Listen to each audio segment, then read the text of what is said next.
All right, hey guys. So today what we're going to be doing is a video on drive caching, and I was looking into this because when you copy your plot to your harvester, provided that your plotting computer is not the harvester, it's got to go across the network, got to go to a larger drive, which typically has slower read-write speeds. So that was a bottleneck for me, and I was trying to alleviate that bottleneck. So we're going to look at how we are setting up Intel RTS, or RST, sorry. Complete gong show. We'll get through there in a minute.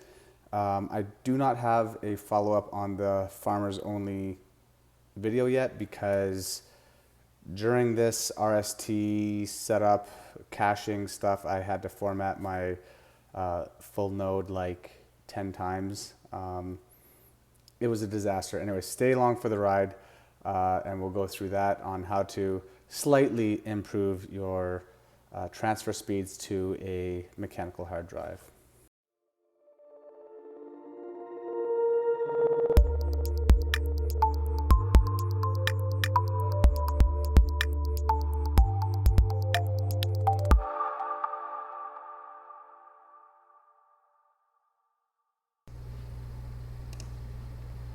Hey guys, so today what I wanted to talk about was transfer speeds, and that being a pretty big bottleneck on moving your Chia files from your plotting machine to a network drive. So the speed of the hard storage is actually quite slow. So if we were to move one of these plots to another drive locally, it's going to take about 10 to 12 minutes. And that's directly on the same server. So this isn't copying over the network. This is about 10 minutes of it taking its time to copy to that one drive. The reason why I decided to look into this as a bottleneck is because on my main Chia node, I have a hard disk SSD that's 223 gigs. So this is just a little too small to actually run plots to. I tried to run a couple of plots to it and it fills up and it doesn't complete. So it's not good enough to actually run a plot to, but it can be used as an SSD storage. I looked at some of the options out there to use SSD as cache drives, and it seemed like most of the options out there ended up using the RAM as well as the cache drive, except for the Intel Smart Response technology. So this is actually a product that comes with Intel CPUs that allows the SSD to be used as cache in between the hard disks. So the idea here is RST allows you to configure your computer system with a solid state drive and use this cache memory between the hard disk and the system memory. So this basically allows you to use the SSD as a faster cache in order to copy it quicker to the hard drive. So we can speed up one of the hard drives by using the SSD as the initial load time. Unfortunately, the way you have to set this up is you need to configure your SATA drives into RAID before you can install this software and have this work, which means you have to reinstall your Windows options if you don't have your drive set up in RAID already in the BIOS. Luckily and unluckily, it's annoying to install Windows, but luckily my full node server, as you can see, it's still going on. It's going to take 10 minutes to copy this file, which is ridiculous. Hopefully this solution works. It may not work. I haven't tried it yet because I have to reinstall Windows. But hopefully the idea is when I transfer across the network, which is 10 gigabit, it'll be using this as a cache drive, and it'll transfer to the plot directory for the final destination really quick, a lot faster than the 185 to 170 megs per second. So that'll really decrease our time to copy the files across, free up the memory on the plotting machine, and then start a new plot. So right now what I'm going to do is, unfortunately, I have to go down to the server room and go into the BIOS of Goose, change my hard drive to RAID, and reinstall Windows with that RAID configuration set up, get everything back up and going, and then install this rapid storage technology software and see if we can speed it up. So through the amazing work of videography, you'll be spared all the painfulness of having to go through the BIOS and reinstall Windows and everything. So, boo! All right, so this is an ASUS motherboard, so we're going to be using the ASUS BIOS.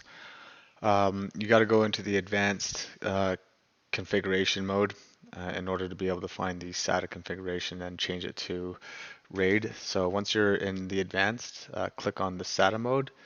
Then we're going to select RAID.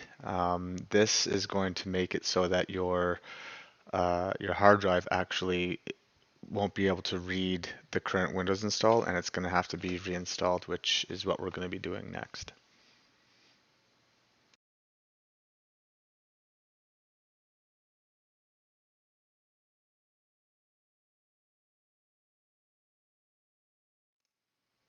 Hey guys, so I'm just going to interject here because I couldn't find the video clip of me going through this portion last night. So I'm just going to do a quick summary of what we're doing here. After we've enabled the RAID in the BIOS, we're going to be installing the Intel Rapid Storage technology. Now what that does is that allows our SSD to be used as cache the in between the hard disk and the system memory. So Primo Cache uses all RAM. So basically, if you load up Primo Cache, it basically takes a huge chunk of your RAM and then just uses that as a cache drive. This allows us to use an SSD as the cache drive, which is really good. The downfall is that it only allows us to use 64 gigs of an SSD. I don't know why it's set to that limitation, but that is the limit that this goes to, and that's going to cause us problems with 100 gig transfers. However, we did see an improvement using this software, and it is excellent for moving large files, so like database files, anything that's under 64 gigs. It's really, really good, and we'll go through that as well.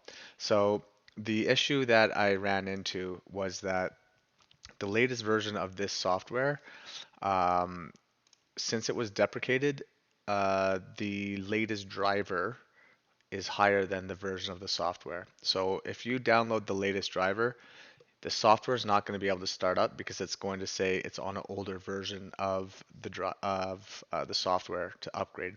There is no more upgraded. This is the latest version of the software. In my case, I have an old version of an i7, so I think 7th gen. So I wasn't able to get 16.8 working. I ended up having to use the 15.9 version. And one of the biggest pains of this, we'll get into a little later, is that if you install a higher version of this driver, you cannot uninstall it. I even tried to go into PowerShell and I even rebooted in safe mode and tried to delete the actual drivers. You can't uninstall the drivers. It just continuously picks up the new drivers. As well, we're going to have to disable Windows updating drivers because if it sees that it has the rapid storage technology driver in the system, it's going to update it to the version 20, which our software does not work with. Now, our software meaning 15.9 and or 16.8. So we're going to go through installing this and testing it out now. All right, so we're going to be enabling the RST for our drive here. So let's, again, it's at like 100 megs. It's not doing very good. All right, so let's open up the software. Yeah. And now we're going to click on the enable acceleration. And it says select the SSD for the cache device. All right, let's go ahead and SATA controller. Yep, this is the one, 224 gigs. Then it says select the size for the SSD to allocate the cache memory. So because we're going to be moving 100 gig plots, I guess, well, actually it says 14 full disk capacity or custom. So actually, I'm going to change this to, must be between, so I think actually the full capacity is 64 gigs. I guess that's the best we can do. Any remaining space on the SSD will be used for data storage. All right, so that's cool. We can use that as a RAID 0 to actually boost up some speed on other things here. Select the RAID volume and accelerate. So let's go ahead. And so the disk that we want. Because I was unable to determine which drive was in which connection, we ended up having to basically just disconnect all the drives and plug in one drive. Now, we ended up plugging it in to the RAID controller, which is 6 gigabytes per second, but that doesn't work with SRT. So we ended up having to move it back to the 3 gigabits per second, and I'll have the test results of those two times coming up shortly. But this was the only way that I was able to determine which drive I wanted to enable SRT. All right, so this is another late one. Multiple formats again, because once you install the wrong driver for this, you can't roll back, and the software won't work with the newer driver. So I think that might be a limitation to the version of the CPU that I have, but we've got it working now. The current transfer speeds, we've got it limited to one plot here. This is an NVMe that I copied a plot to, and we're going to do a quick test here just to send it to one of the storage drives. So it'll start off at around 370, 380, but then once the cache is done, it'll plummet down to about 200 or so. So this is sitting on a SATA 3 gigabit connection, so I don't expect it actually to be much faster than 200 megs. This is a Western Digital blue drive. I also have other whites in the build, which you can check out here. And 200 megs gives about 7.5 minutes for a transfer. So we're hoping that this Intel Rapids SSD caching is going to decrease that by even half. That would be amazing. But we're going to find out now. So we're going to cancel this. It's around 200. It plateaus to around 200. But it starts off at around 300. So that gives me hope that we can actually sustain those 300. So again, once we have the rapid storage technology installed, we're going to open it up. This is a fresh install. There's like nothing in here. It's going to pop up here with your drives. So right now, I don't have in my management, my SSD that I'm going to be using is actually is unallocated. So you actually have to delete the drive partition for it to recognize it as a possible acceleration mode. So we're going to click enable. We're going to use the full disk. It's going to be using the 224 gig, and it's going to be going to that controller, the only disk that we have now. Previously I had all the disks in there and I couldn't tell which one was which. We're going to do maximum mode. This allows for, it's not for I guess redundancy, it's more so for just performance. So we'll click OK. Now it's going to detect it. It'll put up a couple more things. It has to set up the cache. Okay, so now it's got the cache volume detected, and there it pops up as is enabled. So here we go. We got accelerated on the disk 2, which is the one with maximized. Let's take a quick look at this disk. So if you take a look at the advanced settings here, we can see that the SATA transfer rates are at 3 gigabytes per second, which I think limit to 200 megs a second. So there's a few things we can do. I do have extra 6 gigabit ports on the motherboard. Both of them are being used by the SSDs. And then I do have an additional 2, which I don't know quite how to enable that. So as soon as I basically put this drive into the other 6 gigabit port, it's not available on here. So let's run a quick test to see if we get any better any better transfers from here. So copy, and this is local again. We're just gonna paste.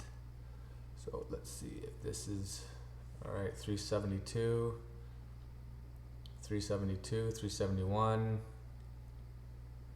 Awesome. Okay, so it looks like it's a sustained amount.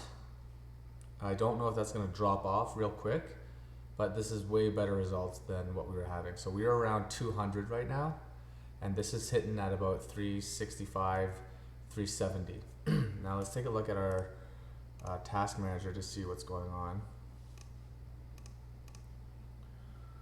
So yeah, we've got the disk drive. Both drives are going at basically 100% here. The E drive is the NVMe, and the D drive is the counter. Sweet. Okay, so we basically almost doubled our transfer speeds to that drive. So it cut it down from 7 minutes to like 3.5 to 4, or I guess 8 minutes to 3.5 to 4. And this is just using the Intel rapid storage software. Now I'm gonna do a link in the description at the bottom because it's varied on different. Okay, so we're sort of crashing here. Let's see if it goes back up. So here is where we expect that the cache is done, and now it's going back up to 200 or so. Let's see if we can get that cache to clear, although it is a 100 gigabyte file, so it may not be able to clear that.